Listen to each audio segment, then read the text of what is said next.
The heartening love story of Suresh and Sumalatha. സുരേഷിൻ്റെയും സുമലതയുടെയും ഹൃദയഹാരിയായ പ്രണയകഥ.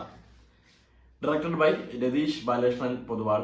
നിങ്ങൾക്ക് എല്ലാവർക്കും അറിയാം, നമ്മുടെ എന്നാതാം കേസോട് എന്ന് പറഞ്ഞ പടം, പിന്നെ മദനോത്സവത്തിൻ്റെ റൈറ്റർ പുള്ളിയായിരുന്നു.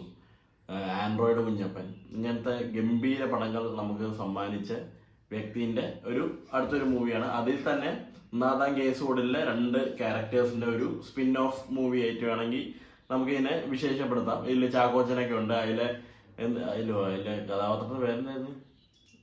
രതീഷ് സോറി, അയ്യോ, ആ കഥാപാത്രത്തിൻ്റെ പേര് ഞാൻ മറന്നുപോയി. ആ കഥാപാത്രം ഇതിലുണ്ട്. ഒന്നാതാം കേസുകളിലെ ചാക്കോച്ചൻ. ഈ പുള്ളി മറ്റേ പൊളിറ്റിക്കൽ സറ്റയർ എന്ന് പറഞ്ഞ മൂവീസ്, എന്താണ് പൊളിറ്റിക്കൽ സറ്റയർ എന്ന് മലയാള മൂവീസിലൂടെ നമുക്കൊക്കെ കുറെ പറഞ്ഞു തന്നിട്ടുള്ള ഒരു വ്യക്തിയായിട്ടാണ് ഞാൻ പുള്ളിനെ കണക്കാക്കുന്നത്. ഒന്നാതാം കേസോടൊക്കെ കിടിലം പടമായിരുന്നു. മദനോത്സവവും അത് കുറെ പേർക്കൊന്നും വർക്കായില്ല, അങ്ങനെ ക്ലിക്കായില്ല പടം. അത് പക്ഷെ ഒരു അടിപൊളി പടമായിരുന്നു. അല്ലാതെ ഇന്ന് കാണുന്ന മറ്റേ മലയാളി ഫ്രം ഉഗാണ്ട ഒന്നും അല്ല പൊളിറ്റിക്കൽ സറ്റയർ. പുള്ളീൻ്റെ പടങ്ങൾ കണ്ടവർക്കൊക്കെ അറിയാം. അപ്പോൾ ഈ പടത്തിനെ കുറിച്ച് എനിക്ക് പറയാനാണെങ്കിൽ ടോട്ടലി എനിക്കൊരു ആവറേജ് അനുഭവമാണ്. ഞാൻ തുടക്കം തന്നെ പറയുകയാണ്, എനിക്കൊരു ടോട്ടലി ഒരു ആവറേജ് അനുഭവമാണ് ഈ പടം എനിക്ക് തന്നത്. കാരണങ്ങളുണ്ട്. തുടക്കം തന്നെ നമുക്ക് പോസിറ്റീവ് ഘടകങ്ങൾ കുറേ പറയാനുണ്ട്. എസ്പെഷ്യലി അവരുടെ രണ്ടുപേരുടെ ആക്ടിങ് എന്ന് പറയുമ്പോൾ രാജേഷ് മാധവൻ, ചിത്ര നായർ, സുധീഷ് ഏട്ടൻ, ഇവർ 3 പേരും അടിച്ച് പൊളിച്ച്. ഇവര് എത്ര നമുക്ക് അറിയാവുന്ന ഇവര് 3 പേര്. പിന്നെയും പല പടങ്ങളിലും കണ്ട കുറെ മോഹങ്ങളൊക്കെ ഈ പടങ്ങളിൽ വരുന്നുണ്ട്. പിന്നെ മറ്റേ ശരണ്യ എന്ന് പറഞ്ഞ പുള്ളിക്കാരിയുണ്ട്. പുള്ളിക്കാരി നല്ലൊരു പ്രകടനം കാഴ്ചവെച്ചു തന്നെ പറയേണ്ടി വരും. പിന്നെയും കുറെ മച്ചാന്മാരൊക്കെ ഉണ്ട്, പുതിയതായിട്ട് വന്നവരുണ്ട്, മുമ്പ് കുറെ പടങ്ങളിൽ കണ്ടവരൊക്കെ ഉണ്ട്. എല്ലാവരും അവർക്ക് എന്നുവെച്ചാൽ ഈ പുള്ളിയൊക്കെ ഇങ്ങനെ ആൾക്കാരെ ചാക്കിട്ട് ഓടിക്കുകയാണ്. നല്ല നാടക നടന്മാരെ നടിമാരെയൊക്കെ ഇങ്ങനെ ചാക്കിട്ട് ഓടിച്ച് സിനിമയെ കൊണ്ടിടും. ഈ പുള്ളിയുടെ പണ്ടൊട്ടുള്ളൊരു ഇതാണ്. ഒന്നാതാം കേസോട് നിന്നൊക്കെ വന്ന കുറേ ആക്ടേഴ്സൊക്കെ ഇപ്പൊ കയറി പോയിട്ടുണ്ട്. കുറേ പേരൊക്കെ കയറി പോയിട്ടുണ്ട്. ജഡ്ജൊക്കെ ഉണ്ടായിരുന്നല്ലേ ആ പടത്തില്. ആ പുള്ളിയൊക്കെ നമ്മുടെ ഗുരുവായൂർ അമ്പലടയിൽ ബേസിൽ അച്ഛനായിട്ടൊക്കെ വന്നിട്ടുണ്ട്. അപ്പൊ അങ്ങനെ കുറേ പേരൊക്കെ ഓരോ വഴിയിലായിട്ട് ഇങ്ങനെ കയറിപ്പോയിട്ടുണ്ട്.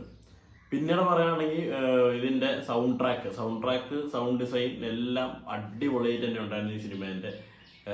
പിന്നീട് ഇത് സിനിമാറ്റോഗ്രാഫി വൈസ് നോക്കുകയാണെങ്കിൽ നല്ല കളർഫുൾ ഫ്രെയിംസും ആ ഒരു ലൈറ്റിംഗ് ഒക്കെ പിടിച്ചിരിക്കുന്ന നല്ലൊരു ടോണാണ്. മൊത്തത്തിൽ നല്ലൊരു ടോണിലാണ് പടം മൊത്തം എടുത്തു പോയിരിക്കുന്നത്. അത് തന്നെ ഈ നാടകമൊക്കെ എടുത്ത സമയത്തുള്ള കളർ ഗ്രേഡിങ് ഒക്കെ മിക്സിങ്ങും എല്ലാം കിടിലം തന്നെയായിരുന്നു. ടോട്ടലി നമുക്കൊരു എന്താ പറയാ, ഒരു അറ്റ്മോസ്ഫിയറിലൊക്കെ കാണാൻ പറ്റിയ ഒരു സിനിമ തന്നെയാണ്.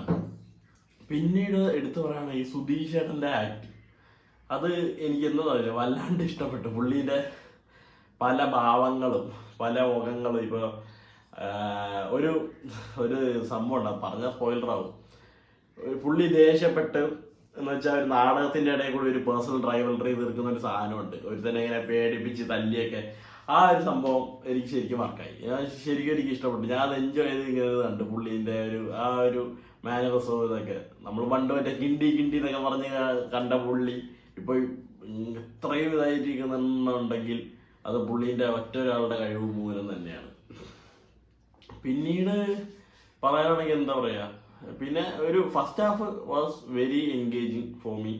ഫസ്റ്റ് ഹാഫ് നല്ല ഇതായിട്ട് തന്നെയാണ് പോയത്. ഒട്ടും ബോറടിച്ചില്ല. പട്ടേന്ന് പറഞ്ഞ് പറഞ്ഞങ്ങ് പോയി. അത് അടിപൊളിയായി തന്നെ ഉണ്ടായിരുന്നു ഫസ്റ്റ് ഹാഫ്. പക്ഷെ ഇനിയാണ് നെഗറ്റീവ്സ് ഒരു സൈഡിലോട്ട് വന്നത്. നെഗറ്റീവ് എനിക്ക് ആദ്യമേ തോന്നിയത് ഇവരുടെ ഈ ഒരു പേരാണ്.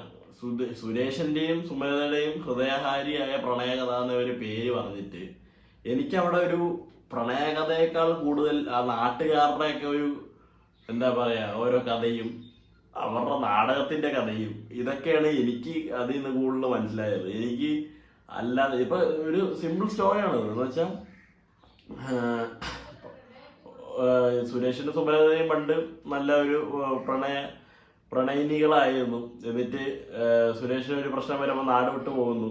പിന്നീട് കുറെ കാലം കഴിഞ്ഞ് തിരിച്ചു വരുന്നു. പിന്നെ അവര് ഒന്നിക്കോ ഇല്ലയോ എന്നുള്ള ഒരു അങ്ങോട്ടും ഇല്ലാതെ ഒരു മിസ്അണ്ടർസ്റ്റാൻഡിങ് ആയിട്ട് ഇങ്ങനെ കിടക്കുന്ന ഒരു ഇതാണ്. അതിൻ്റെ ഇടയിൽ കൂടെ അവര് പ്രേമിക്കാൻ പെടുന്നത് അത്രപ്പാടും എല്ലാം കൊണ്ട് കാണിച്ചുകൊണ്ടാണ് ജസ്റ്റ് അതിന്റെ കഥ വയ്ക്കണം. പക്ഷെ ഇത് അവര് നറേറ്റ് ചെയ്തിരിക്കുന്ന ഒരു രീതിയുണ്ട്. ഇതൊരു നോൺ ലീനിയർ നറേഷൻ എന്ന് പോലും പറയാൻ പറ്റില്ല. വേറെന്തോ ഒരു രീതിയിലാണ് ഇത് നറേറ്റ് ചെയ്തിരിക്കുന്നത്. അതെന്താണെന്ന് എനിക്ക് മനസ്സിലായില്ല. സത്യം പറഞ്ഞാൽ മനസ്സിലായില്ല. ഞാൻ വണ്ടറടിച്ചിരിക്കണായിരുന്നു. എന്ന് വെച്ചാൽ ഇങ്ങനെ ഒരു സീൻ പറഞ്ഞു പോയിരിക്കും, ഒരു സീൻ കാണിച്ചു പോകുമ്പോഴത്തേക്കും അതേ ആൾക്കാർ തന്നെ അവരുടെ പാസ്റ്റിലേക്ക്, എന്ന് വെച്ചാൽ കുറച്ച് വർഷങ്ങൾക്ക് മുമ്പ് ബ്ലാക്ക് ആൻഡ് വൈറ്റ് ആയിട്ട് ഇങ്ങനെ കാണിക്കും. പിന്നീട് അവിടെ വല്ലതും പറഞ്ഞതിന്റെ എക്സ്പ്ലനേഷൻ ഒക്കെ പിന്നെ പറഞ്ഞ പ്രസന്റിലായിരിക്കും. അതൊക്കെ പുള്ളി എന്താണ് ഉദ്ദേശിച്ചത് എനിക്ക് മനസ്സിലായില്ല. അത് സത്യം പറഞ്ഞാൽ എനിക്ക് മനസ്സിലായില്ല. സെക്കൻഡ് ഹാഫിന്റെ പകുതിയൊക്കെ കഴിഞ്ഞപ്പോഴത്തേക്ക് ഞാൻ ഇങ്ങനെ ഇരിക്കണമായിരുന്നു. കാരണം നമ്മളവിടെ നിന്ന് ഇങ്ങനെ ബുദ്ധി വെച്ച് ഇങ്ങനെ ചെയ്യാൻ നോക്കുമല്ലേ, ഇതെന്താണ് അങ്ങനെ, അവിടെ ഒരു ഉത്തരം കിട്ടാതായിട്ട് പിന്നെ അടുത്ത സീനിലോട്ട് പോകുമ്പോഴത്തേക്കും ഒന്നും ഇല്ലടേ.